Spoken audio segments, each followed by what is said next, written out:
What is good, people of YouTube? Shade here, and today we do something different by seeing if I can beat Pokémon FireRed with only an Azurill. But first, let's go over the rules. So I can only use Azurill in battle, but I can catch other Pokémon for the use of HMs or using an ability outside of battle, like Pickup for example. I also can't use items in battle, but I can use held items. And finally, there's going to be no cheats or hacks or exploits or anything like that. But with that said, let's go over with the obvious thing first. Azurill is a baby Pokemon, and being a baby Pokemon, it has terrible stats, with not a single stat over 50. In fact, it only has 20 in both attacking stats and speed, so there probably won't be that much one-shotting going on in this run. However, despite those lower attack stats and speed, I do feel I can at least make it to the Elite Four, although I'm not sure how far into the Elite Four I'm really gonna make it. But yeah, hopefully we can at least do something there. So that said, let's get into the challenge. So, having replaced the Squirtle with Azurill to give the rival a Venusaur as a starter, as I thought that would be the hardest for me to take on. And also, I here forgot Azurill wasn't a water type. Anyway, I named my Azurill Bub, short for Bubbles, and got ready for the first rival battle. And yeah. Those who play Pokemon probably spot the issue we have. Both Charm and Splash don't do any damage. We don't actually get an attacking move until level 10. But without a damage move, how do I get to level 10? Well, dear viewers, that is through the very tedious experience of using all our power points on Charm and Splash against a Metapod or Kakuna, who only have Harden. And as you can imagine, that led to some very riveting battles, like this for example.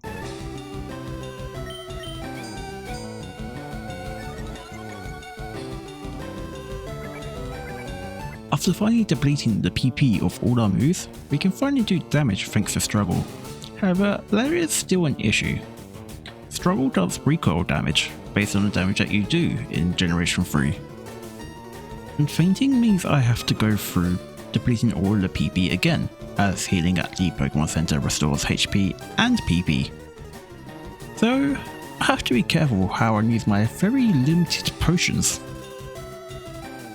But thankfully, after spending much time questioning my decisions that led me to even doing this in the first place, I finally reached level 10 and got my first proper attacking move in Bubble. Bubble gave me the confidence that I could finally get revenge on my rival. That was until I used Bubble for the first time and promptly lost all that confidence after seeing how little damage it did. After a failed attempt of taking on the rival, I was starting to wonder if I could actually beat any trainer yet at this level.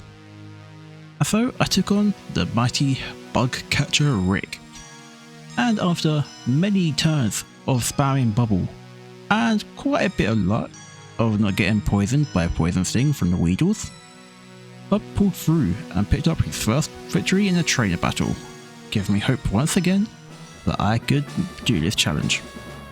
Once at Pewter City, I headed straight to the gym to take on Brock, but thanks to both his Pokemon being Rock and Ground type, and us having a Water move, which is ×4 effective against those types, there was never any doubt on the outcome of this battle, although a crit from Bind did make it a little bit closer than what I was expecting it to be. Shortly after beating Brock, Bub levels up to level 15, which gives it Slam. And that is the best move that we'll have for quite a while, being AC base power and also being a normal type move, meaning we get a same type attack bonus on it. However, the accuracy isn't the best, being only 75%, which means it isn't the most reliable move, and that could end up costing us in a major fight. However, thanks to having Slam, we can actually deal with trainers a lot easier than we could before, thanks to it being a fairly strong move while it's early in the game. And that also made it a lot smoother to get through Mount Moon. And just in case anyone's wondering, while we was in Mount Moon, I took the Dome Fossil, because, you know, the Helix Fossil was overrated and who cares about the Helix really? Julie comments, probably hating me for that one. After making it through Mount Moon, I decided to go to the rival battle first, as I doubt I could beat Misty at our current level. The rival battle starts off with huge luck, as we get hit by Sand Attack, which lowers our accuracy, meaning it's even less likely to hit Slam. But not only do we hit Slam, but we also crit. They then only do 8 damage, as we then finish off Pidgeotto with one more Slam. Next up is Rattata. It starts off with Tail Whip, which drops our defense as we miss a Slam. We then go blow for a couple of turns with Slam and Quick Attack, and that does end up us knocking out the Rattata and leveling up. Thankfully, our rival sends out Abra next, who only has Teleport. This means it's basically a free KO. But being wary of the Sound Attack drops, I decided to go with Water Gun to save PP on Slam for his last Pokemon. And after knocking out Abra, the last Pokemon of our rival is his starter, Bulbasaur. It hits us with Sleep Powder, putting us to sleep, which looks like it could be the end of the fight for us. But we wake up the next turn and hit a Slam. We then dodge a Sleep Powder the next turn and finish the battle with a crit. Jeez, my luck absolutely carried me in that battle. Not only just hitting those lower accuracy slams, but getting some pretty important crits. And yeah, I think I did use all my luck in that rival battle. As against Misty, we get confused by Water Balls turn 1, we then hit ourselves in confusion in the next turn, and get hit by a crit Water Pulse. Yeah, that was a very amazing attempt there, wasn't it? So, I'm not gonna lie, this gym was probably the most frustrating gym in the entire run. After grinding a bit, I knew I was at a level where I could win, but I was just having horrible luck. When it came to Slam missing, Water Pulse confusing, being hit by crits, and hitting ourselves in confusion, even damage rolls on Slam when it did hit. I think overall this took me maybe 20 or 30 attempts. Maybe even more, I genuinely lost count.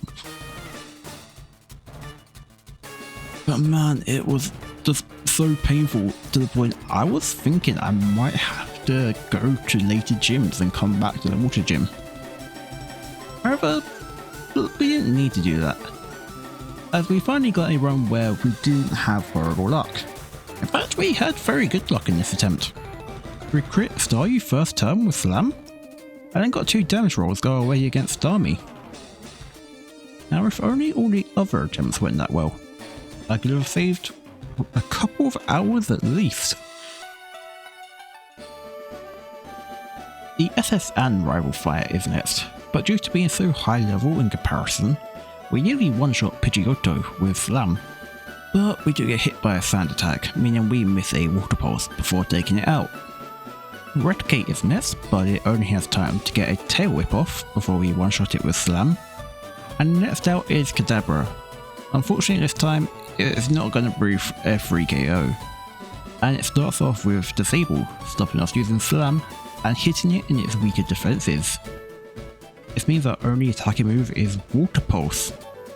So we use that, and it uses its signature move Kinesis to drop our accuracy even more. Great. We do hit the next Water Pulse though, however, confusing Kadabra, but it confuses us back with Confusion. However, both Pokemon snap out of Confusion, and with Slam no longer disabled, Kadabra goes down. Last is Bulbasaur, and both Pokemon show their amazing skill by missing their moves. We then nearly one-shot it with Slam as Bulbasaur goes for Sleep Powder. And then I thought we might generally lose this battle as we missed multiple slams as it hits Flying Whip, slowly chipping us down to 21 HP. And finally we hit one last slam to win the battle. Honestly, if I miss that slam and they crit Flying Whip, they could have won that battle. That is kind of scary to think about.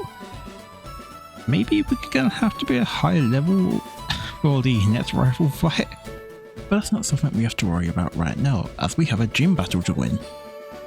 Lieutenant Surge opens the battle with a Full Orb that obviously is faster than us and uses Screech to drop our defense by 2 stages. We do then Oko it with Slam, meaning we've already had a better start than what we did against Misty. Next out is Pikachu, and to my surprise we actually outspeed it. Although looking back at it and the level gap, it does make sense that we outsped. But this does mean we are onto his last Pokemon without taking any damage. Last out is his Ace Raichu, and it does finally do damage to us with Shockwave, but we do good damage to it with Slam. Unfortunately, we do trigger Static though, meaning we have a chance of not moving at all. Raichu tries to take advantage of this by going for Double Team, increasing its invasion, and we do get fully paralyzed. Raichu then hits us with another Shockwave, and Bub manages to hit one last time through all the static and Double Team evasion and Slam's bad accuracy to win the battle. Next up is Erika, and she leads off with Victory Bell. We do have a couple of new moves we can use against her, and one of them is Secret Power, hoping to get a paralysis chance on her. So we don't get, but we do dodge a Stun Spore, meaning we don't get paralyzed ourselves. We follow this turn up with our other new move, Return, to take out Victory Bell. Next out is Tangler, and Return leaves Tangler on the edge of red health, as it hits her with Poison Boulder, meaning we're now on a timer to win this fight. The next turn though, we do knock out Tangler with Return. Last out is that Ace, Vileplume. Yet again, we do good damage with Return, but it uses Giga Drain. With the combined power of us being poisoned, it does a decent chunk of damage to us, and it also regains some HP from us. But it's not enough to stop us knocking out and winning our 4th gym badge. We then take a trip to the Rocket Hideout to fight Giovanni for the first time. But as we are so high leveled for this portion of the game, there isn't actually any issue. We Oko his first 2 Pokemon with Water Pulse, and then we take out his Kangaskhan with 2 returns after being hit by a Fake Out. The same should have been true for the next rival fight as well.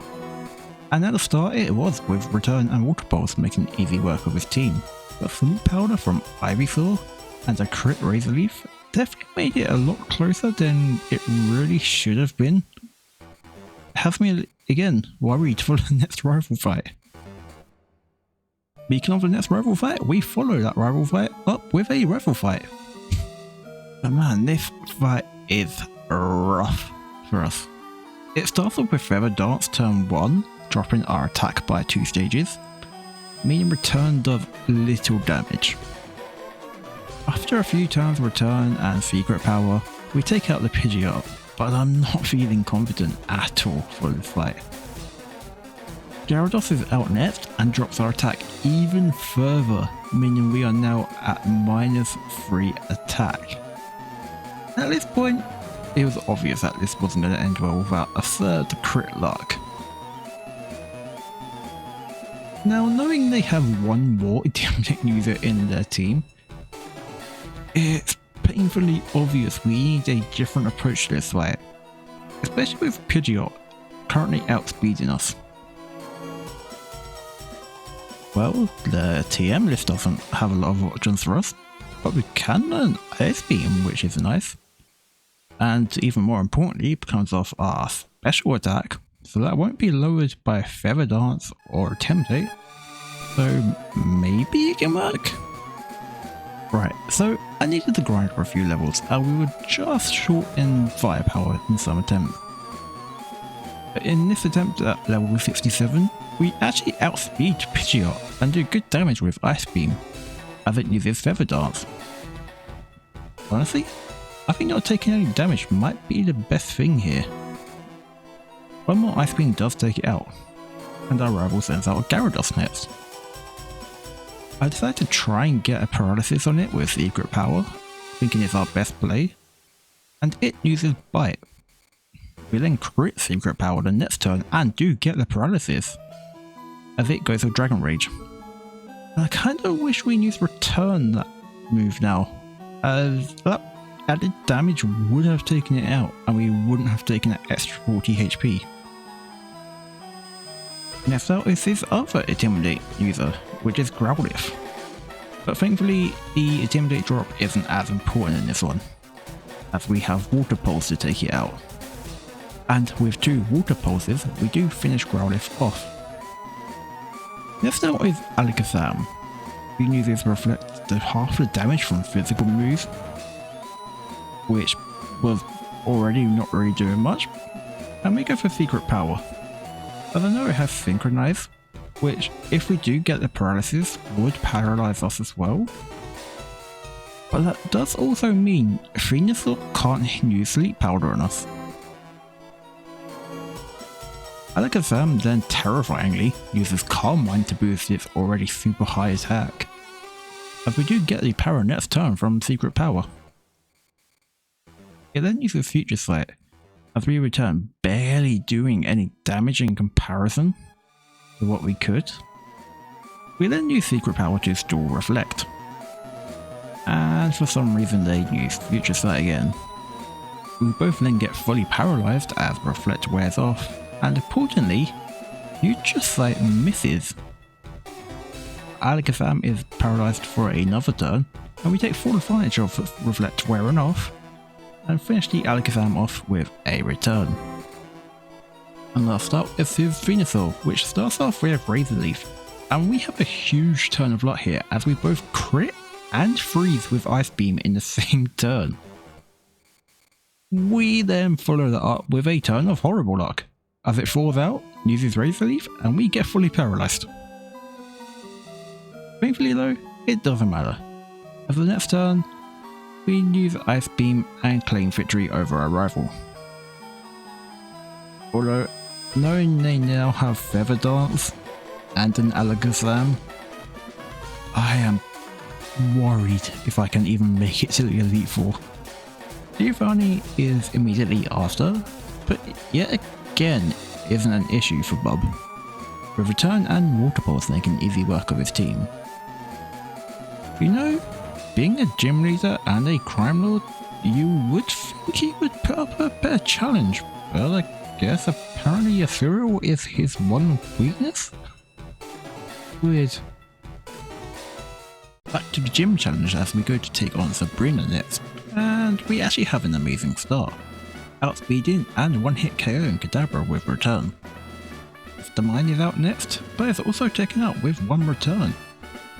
And so she sends out Venomoth third. And I go with Secret Power as I try to get a power here, as I felt like it was going to go for a Sleep Powder or Stun Spore. But instead it uses Psybeam.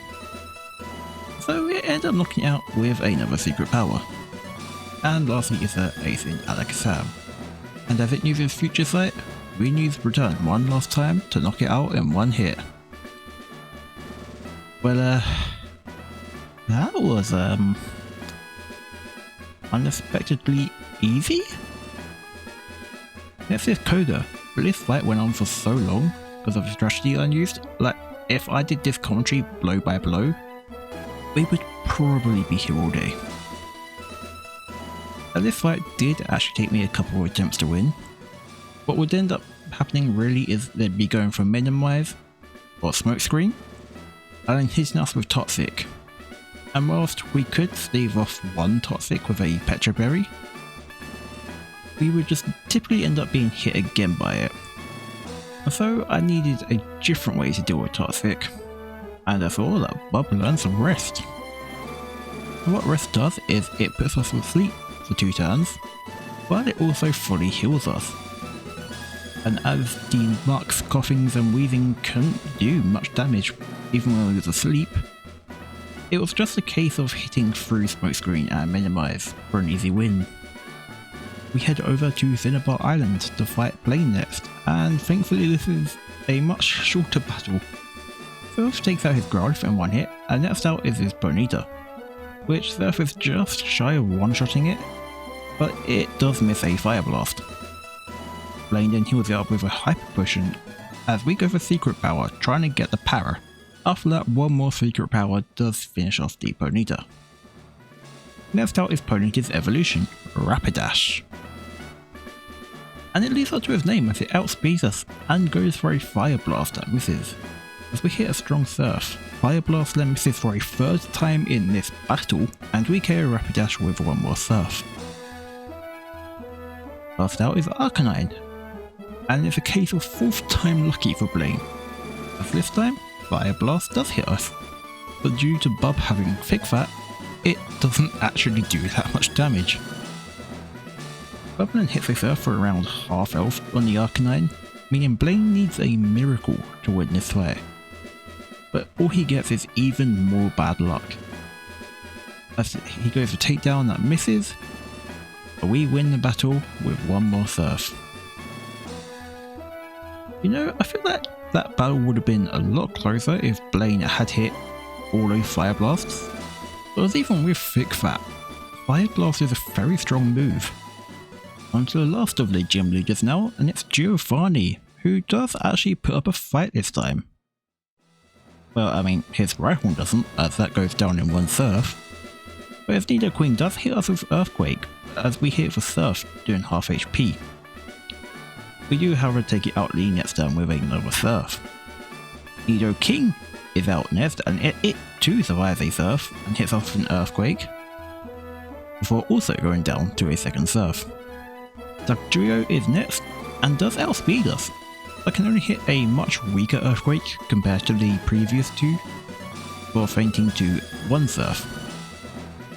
And finally is another Rhyhorn that goes down to one Surf, winning us our last badge. I said he put up a fight, I didn't say he put up a good fight. Right, Elite Four time, and my first attempt just goes horribly.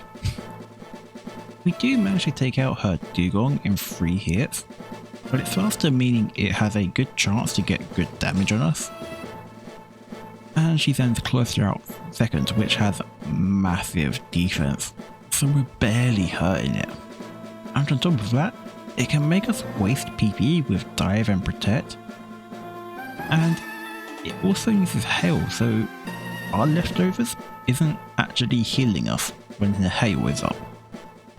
Well, that was painfully obvious that we need to be at a higher level. There's not actually much different I can do to take her on.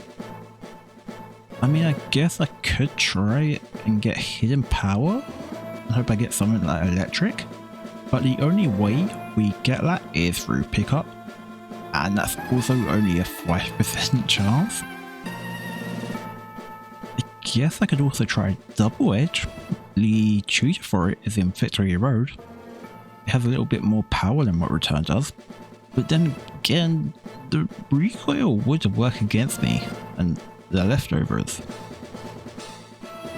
And I don't really want to power level to level 100 right now, as I feel like we can win this challenge before that level. Guess my only real option to save time is Double T? Not my favourite idea I have, but I just don't see another way without this taking forever. Besides, I guess it might not even work still. After multiple failed attempts, I got up to level 85 where I got Lithron. We're now actually at a level where we outspeed Dugong.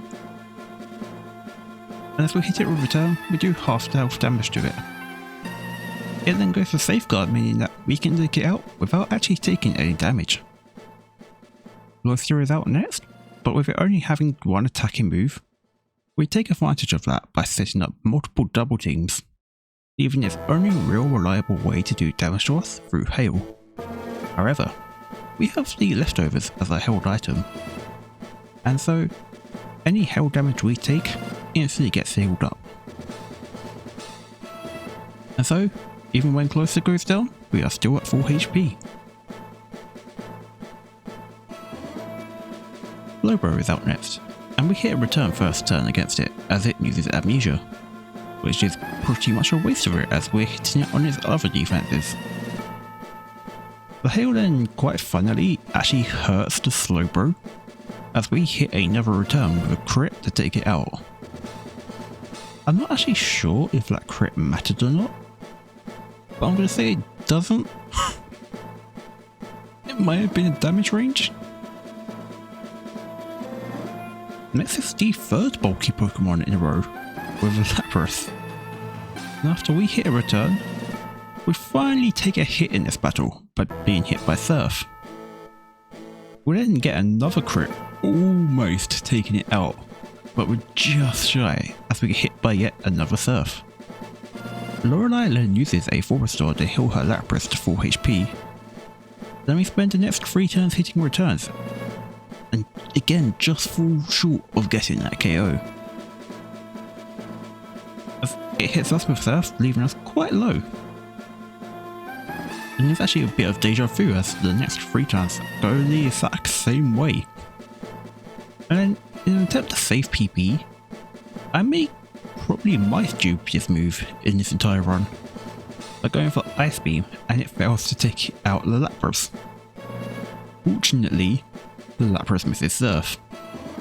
For some reason, I then contemplate going for Ice Beam again, but I decide to take the safe route and take it out with return.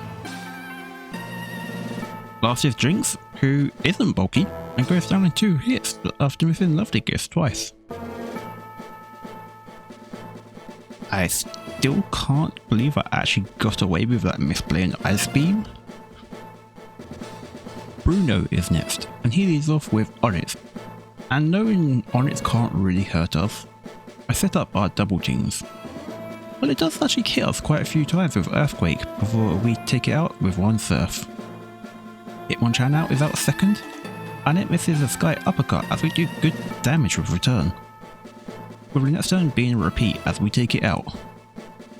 The counterpart of Hitmonchan in Hitmonlee is out next, and it doesn't fare any better, also missing twice and going down in 2 returns.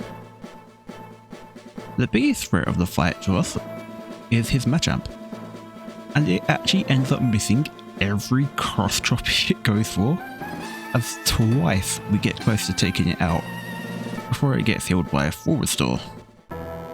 After the second Full Restore, we land a crit, bringing it back down to red health. It then uses Bulk Up, having run out of PP for cross drop, as we go for Ice Beam, and for the second battle in a row, it doesn't secure the KO. However, one more Ice Beam does get the KO for us. And last out is an Onyx, which goes down to 1 Surf. I've seriously got to stop trying to save PP. I'm using Ice Beam. So, remember when I said the Koga fight was a long fight? Yeah. That was not even close to this slog.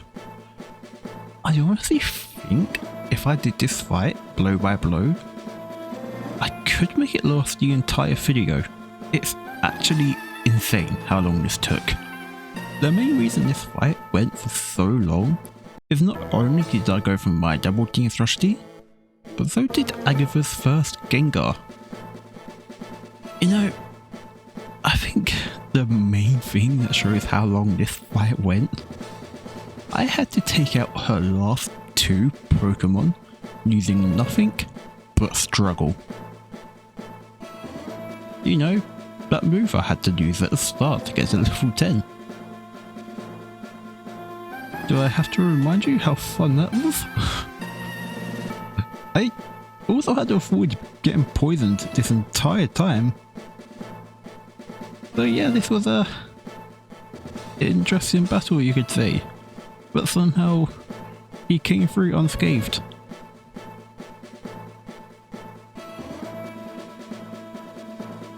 after questioning my life decisions that led me to doing this for the second time this run, I heal up and take on Lance. Lance leads off with a Gyarados, and I know from my rival's Gyarados that it can't do much to us, so I set up my double teams on it. But nearly every turn that we are using double team, we actually get hit by the Gyarados. Once we are done setting up our double teams though, I use returns and try to be smart with the damage range by going for Surf, like crits. I'm not sure if that kept it out of full restore range or not, but it looked like it did. But it did terrifyingly fire a Hyper Beam at us that thankfully missed. One last return then took it out. Aerodactyl was up next, and it misses Agent Power, but we do less damage than I expected with Surf. The second Surf leaves it just above full restore range, and before a third can take it out. Apparently doing less damage was a better thing. Dragonite is out next, but isn't really a threat to us as its raw type is weak to Ice, and we have Ice Beam to KO it in 2 turns. All Lance has left is 2 Dragonairs, but all they can do combined is land 1 Dragon Rage, as the first goes down to 2 Ice Beams, and the second goes down even quicker after being crit by an Ice Beam. We go on champion time, and the battle starts with amazing luck, as they use Area Wave, and we crit with Ice Beam, forcing them into full restore range. The next time we hit them with an Ice Beam, and then they use Sand Attack, lowering our accuracy. However, our luck remains amazing, as this time we freeze Pidgey up with Ice Beam, which gives us an opportunity to go for double team. And our luck goes beyond amazing, as it stays frozen for 7 turns, allowing us to get all 6 double teams up, and then KO it with return. Alakazam is out second and uses Reflect. That earlier send attack does mean that we miss return. If an Alakazam stands for a miss, as it misses 2 Psychics as we hit return, do good damage before then critting it to take it out with our second return. Rhydon is out third, and surprisingly Surf doesn't actually knock it out in 1 hit, but just force another full restore from the rival. One more Surf then does crit and knocks out the Rhydon, so that is good to get the second full restore out of the way. And fourth out is Gyarados. It struggles to really hit us with anything, only hitting us once with Dragon Rage, as we whittle it down into full restore range. That then leaves to a bit of a slug of us not really hitting hard with return and occasionally missing return, but we do finally get a crit to KO it. His penultimate Pokemon is Arcanine, which doesn't land a single hit, and we ended up taking out in 3 turns thanks to Surf. Last out is his Venusaur. I didn't use his growth as we go for Ice Beam. Venusaur then brings out the Sun the next turn as we hit another Ice Beam, activating his Berry and putting it to over half health. Growth is then used again as we miss our next Ice Beam, and then a 1-turn Solar Beam thanks to the Sun, and then a 1-turn charged Solar Beam thanks to the Sun misses. We then hit an Ice Beam to put it back under half health, and it must have used all the luck leading up to this fight, leading up to this turn, as the Solar Beam hits us, and we lose on what was probably the last turn of the battle. That one was painful. 1 turn away from winning it.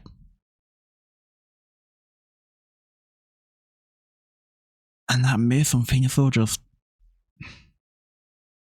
so costly. It's just, I don't have words for it.